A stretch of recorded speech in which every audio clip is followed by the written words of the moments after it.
ഇത്രയും കാര്യങ്ങൾ നടന്നിട്ട് പോലും ഒരു ആക്ഷൻ എടുത്തിട്ടില്ല. ആരോപണ വിധേയനായിട്ടുള്ള ആ പുരുഷനെ ഒന്ന് മാറ്റി നിർത്താൻ പോലും പ്രസിഡന്റ് തയ്യാറായിട്ടില്ല.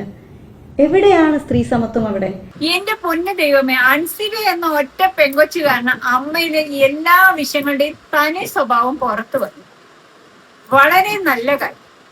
ഈ പെങ്കൊച്ചൊരു കാര്യം പറയുന്നുണ്ട്, നിങ്ങളൊന്ന് കേട്ടു നോക്കിക്കേ. അതുപോലെ പറയുന്നത്, റിപ്പോർട്ടിൽ പറയുന്നത് ടിനി ടോം അത് തമാശയ്ക്ക് പറഞ്ഞതാണ് ജിഹാദി എന്ന്.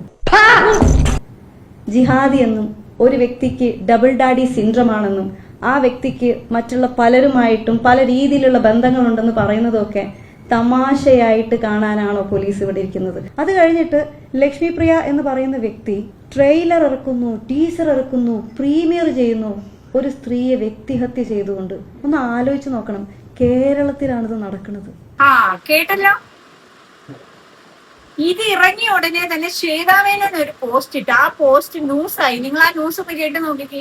അമ്മ സംഘടനയിലെ ഒരു വിഭാഗം ഉയർത്തിയ വിമർശനങ്ങളിൽ പ്രതികരണവുമായി നടി ശ്വേതാ മേനോൻ രംഗത്തെത്തി. മമ്മൂട്ടിയും മോഹൻലാലും തന്നെ പിന്തുണയ്ക്കുന്നുണ്ട്, രാജിവെക്കരുതെന്നും നിലപാടിൽ ഉറച്ചുനിന്ന് പോരാടണമെന്നും പറഞ്ഞ ഇരുവർക്കും നന്ദിയെന്നും ശ്വേതാ മേനോന്റെ ഫേസ്ബുക്ക് പോസ്റ്റ്. ഞാൻ ഒരൊറ്റ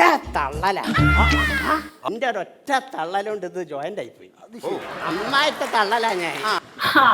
സത്യത്തെ സപ്പോർട്ട് ചെയ്തെന്ന് പറയുന്ന മമ്മൂട്ടി മോഹൻലാലും ഇത് അറിഞ്ഞു കാണുമോ? ദൈവത്തിനറിയാം. ഈശ്വരാ, എന്താണ് ശ്വേതാമേനോന്റെ ഈ തറ പരിപാടിയൊക്കെ കണ്ടപ്പോ എനിക്കിതാണ് ഈ സീനാവും. മോക്ക് ഇത് ഇഷ്ടായില്ല, എന്നാണ് തിരിച്ചു കൊടുത്തേക്ക്. നമുക്ക് ഇന്നിനെ വല്ലവരെ അതൊക്കെ അങ്ങനെ തിരിച്ചു കൊടുത്തേക്ക്. മോളെ ഒരു ഗുമ്മ പോരാ, ഒന്നുകൂടി കൊടുത്തേക്ക്. പടക്കപ്പൊട്ടി, ഹാപ്പി വിഷു.